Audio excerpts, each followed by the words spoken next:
Today, I'm going to be reviewing Apple's new iPhone 16e. It's the most affordable entry into the latest iPhone family.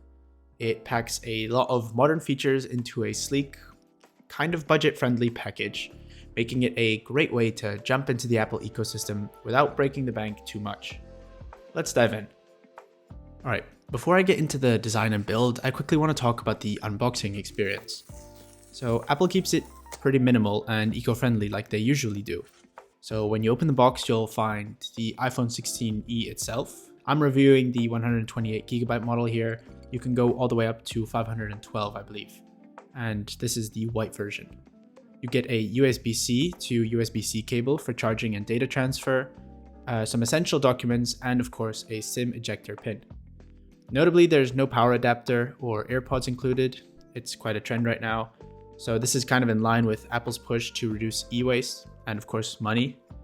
This streamlined package not only gives you exactly what you need to get started for a newcomer to the Apple ecosystem, but it also reinforces Apple's commitment to a more sustainable product ecosystem. In their defense, they are doing a pretty good job. But of course, the streamlined package means you have to buy yourself a new charging brick if you don't have one yet, and that is quite a bummer. The iPhone 16e sports those signature flat edges that give it a modern, yet familiar kind of look. Much like the iPhone SE, the first edition, it got a contemporary twist. I have the very first iPhone SE here. The new 16e is basically a scaled up version of this iPhone, but with a full screen, and obviously a bigger size. The 16e is made with an aluminum frame and has durable glass back, and it comes with a USB-C port for charging and data. So finally, and again, saying goodbye to Lightning. One thing you'll notice is that it still has the classic camera notch on the front instead of the newer dynamic island, which you might appreciate. But again, the regular iPhone 16 and 16 Pro models have the dynamic island, and this is a cheaper model, so obviously they're not going to attach all the features of the 16 to this phone. Just keep that in mind when you think about purchasing this phone. Moving to the display, the 16e features a 6.1-inch Super Retina XDR OLED screen. That's quite a mouthful. It's bright, crisp, and it's kind of perfect for everyday use. And the battery life?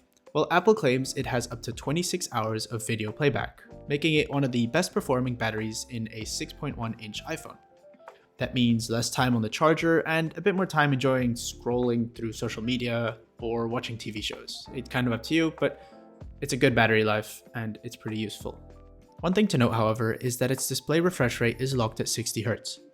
While many competitors now offer 90 or 120 Hz displays for an even smoother experience, the 60 Hz display still provides a solid viewing experience for most users. But please do remember, this is a budget phone, so it won't be spec'd out like most flagships from Apple themselves or competitors. Please remember that.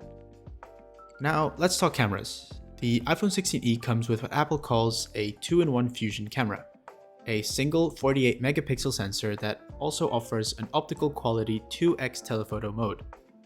While it doesn't have the trendy 0.5x zoom option, the pictures you get are excellent for an entry-level device. If you're not a professional photographer, this setup delivers more than enough for daily snaps on social media. Let's have a look under the hood of the iPhone 16e. It's powered by Apple's new A18 chip, which brings modern performance to a quite budget-friendly model. This chip features a 6-core CPU with 2 high-performance cores and 4 efficiency cores, ensuring smooth multitasking and responsiveness. A new 4-core GPU, which, while slightly less powerful than the 5-core GPU in the regular iPhone 16, is still more than capable for everyday tasks and even demanding AAA mobile games, if you do play those on mobile, just letting you know. It has a 16-core neural engine that powers advanced machine learning and supports Apple Intelligence.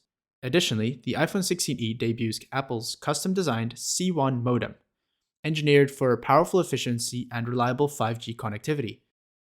With 8GB of RAM and a storage capacity starting at 128GB, these internals deliver robust performance for everyday use, AI tasks, and even gaming, so pretty good starter phone in my opinion.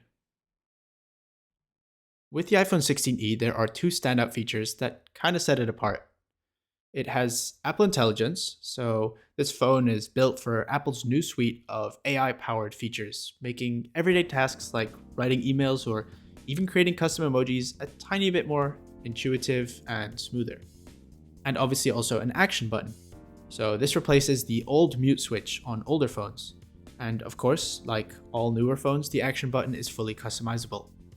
You can set it to launch your camera, toggle settings, or even activate Apple Intelligence functions with just one press. It's these little touches that kind of show that Apple is thinking about some user convenience. And it's nice to see that it's been placed on a base model, special edition kind of phone. So what are the pros and cons of this phone? Well, let's break it down. So some of the pros are that Apple Intelligence has been included in this phone, along with the action button. So this adds to extra utility and some futuristic kind of feel, and a tiny bit future-proof. It also has an excellent battery life, with up to 26 hours of video playback. Battery anxiety is hopefully something you shouldn't be worrying about. It also has a quite solid camera performance. Yes, it has one camera, but for the single camera it does have, the image quality is pretty good. And it has a fun, newish, modern, sleek design. The flat edges, the USB-C port, give it an overall feel of a nice new budget phone. But obviously there are also some cons. So it has no MagSafe. It does support wireless charging via Qi, but it does lack the magnetic alignment and accessories compatibility that Apple users love on the newer iPhone 16, 15s, all those. It doesn't have the magnet, so I want to make that clear.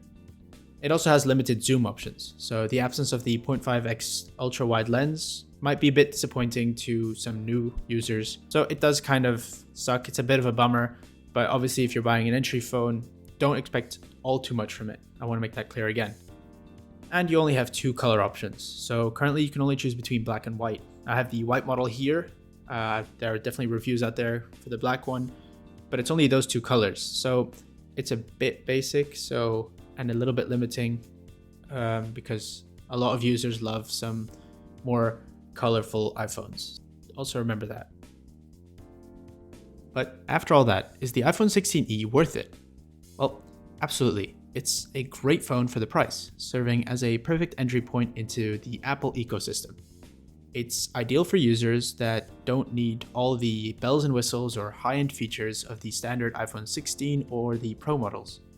So whether you're a first-time buyer or looking for a reliable phone for someone like your grandparents, for example, the iPhone 16e offers solid performance, great battery life, and essential modern features at a lower price, at least in Apple standards. This is a good phone. It has a weight of 167 grams, and it also has good dimensions, so it's quite comfortable to use. The phone also has a good finish, adopting the newer design of the iPhones, giving it a more relevant and modern feel. The only downside, of course, is the single camera. It's also water and dust resistant for up to 6 meters of depth in water, so that should be pretty good with the addition of the ceramic shield, so it shouldn't break all too easy. The back of the phone also has a nice glass finish. Again, it kind of gives off that feeling that it's of a more premium quality, so I would recommend this phone. Thank you for getting this far and watching my review of the iPhone 16e. I like this phone. It's quite a good budget phone in the Apple world. But if you have a different opinion or you want to talk about it or whatever, leave something in the comments. That would be cool. Leave a like if you like this kind of stuff as well. And if you really like this kind of stuff and want to stick around for a bit longer and see what I do, maybe even consider subscribing. But thank you for actually just getting this far. I hope to see you guys in the next video. Thank you. Bye.